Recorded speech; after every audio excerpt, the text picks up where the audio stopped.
बिस्मिल्लाहिर्रहमानिर्रहीम।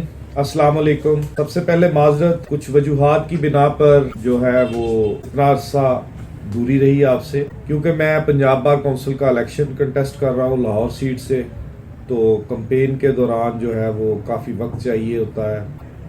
एक क्यूरीज के हवाले से मैं ये लेक्चर दे रहा हूँ कि मैंने खर्चे का दावा किया हुआ है, खावंद अदालत में पेश नहीं हो रहा। अगर दावा डिग्री हो जाए तो मैं खर्चा किससे लूंगी। मैं इस क्वेश्चन को थोड़ा सा एलेबोरेट कर देता हूं कि अगर आप खर्चे का दावा करते हैं और उसमें जानबूझकर या किसी और वजह से खावंद पेश नहीं होता और वो दावा डिग्री हो जाता है, तो वो दावेदार वो खर्चा कहां से लेगी या लेंगे। वो बच्चे भी हो सकते हैं, वो बीवी भी हो सकती है, या खावंद बरूने मुल्क है तो कैसे लिया जाएगा। एक बात ज़हन में रखें कि आपने मुद्दा लय का उस बीबी के खावंद का या उन बच्चों के बाप का एड्रेस जो है वो आपने बिल्कुल दुरुस्त लिखना है। अगर वो पाकिस्तान में है तो उसका दुरुस्त एड्रेस लिखे, अगर वो बैरूने मुल्क है तो उसका दुरुस्त एड्रेस लिखे।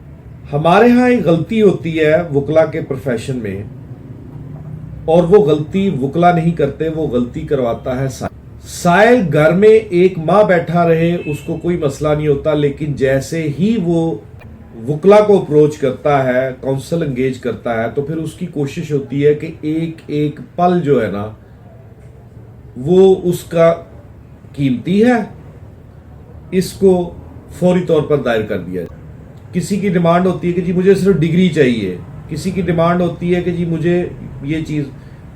एड्रेस मुकम्मल लिखें, ज़राए आमदनी मुकम्मल लिखें, कहां पे जॉब करता है, कहां पे कारोबार करता है मुकम्मल लिखें।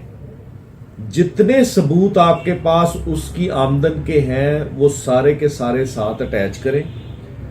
जितने सबूतों के बारे में आपको इल्म है लेकिन आपकी दस्तरस में नहीं है, वो सारे का सारा उस अपने दावे में लिखें। पहला स्टेप आपने ये मुकम्मल करना है।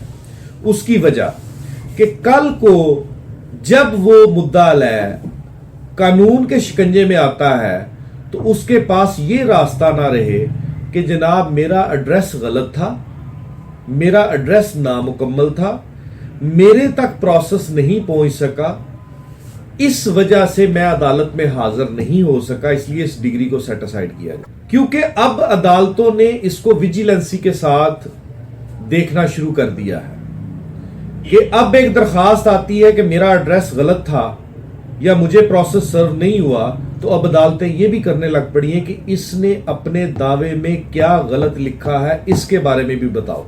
क्या तुम यहां पे नौकरी करते हो? जी करता हूं। क्या तुम इतना कमाते हो? हाँ जी कमाते हो। अगर सबूत सारे लगे तो वो टैली होंगे।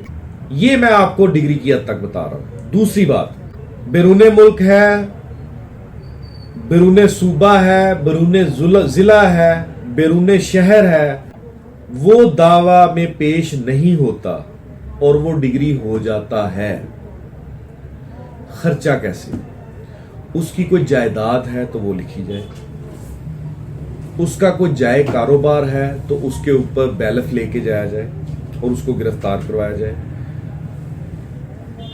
उसके बारे में अगर यह है कि वो बैरूने मुल्क है तो उसकी फर्म जहां पे वो काम करता है उसका एड्रेस ले, कारोबार जहां करता है उसका पता ले, बैरूने मुल्क किस शहर में, किस जगह पे, किस फर्म में, किस कंपनी में, किस दुकान पे, किस इलाके में कारोबार करता है, वो सारी तफसील अदालत को दे। फिर अदालत के पास ये इख्तियारात है कि अगर वो देखती है कि ये एड्रेसेस वगैरह दुरुस्त है और इस कंपनी में वाकई ही काम करता, तो ऑनलाइन है सारा। अब बैरूने मुल्क कोई बंदा ऐसा नहीं है कि वो नौकरी कर रहा है और आपको ऑनलाइन पता ना चले, वो पता होता है। क्योंकि अब यहां से जाता बंदा भी ऑनलाइन है, वहां पे काम भी ऑनलाइन होता है, जहां पे कर रहा है उसका ऑनलाइन स्टेटस आ जाता है, सब कुछ एक्सेसिबल है। अदालत फिर अपने इख्तियारात इस्तेमाल करते हुए उस डिग्री को बैरूने मुल्क भी भिजवा सकती है। या आप तहर्रक करके उस डिग्री को बैरून मुल्क उस एरिया में भिजवा सकते हैं कि जिस एरिया में वो काम करता है।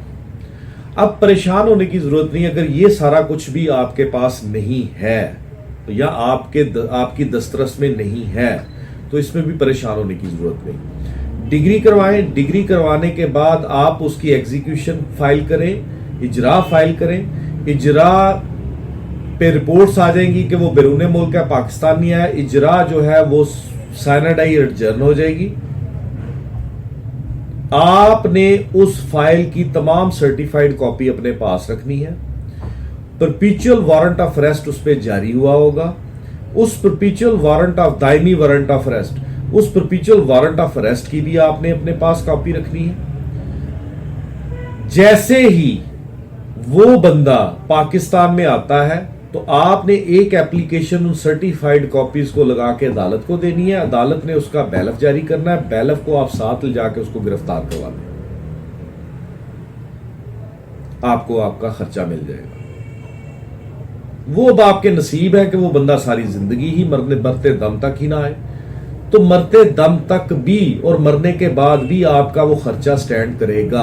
अगर उसकी कोई जायदाद है तो वो सबसे पहले आपका खर्चा उसमें से मिन्हा होगा, फिर जो कि अदालत ने हुक्म किया हुआ है, उसके बाद कुछ और होगा। और अगर वो बैरून मुल्क है और उसकी कोई जायदाद इस मुल्क में है तो उसके आने का भी इंतजार करने की जरूरत नहीं। आपने एक होता है फर्द तलीका,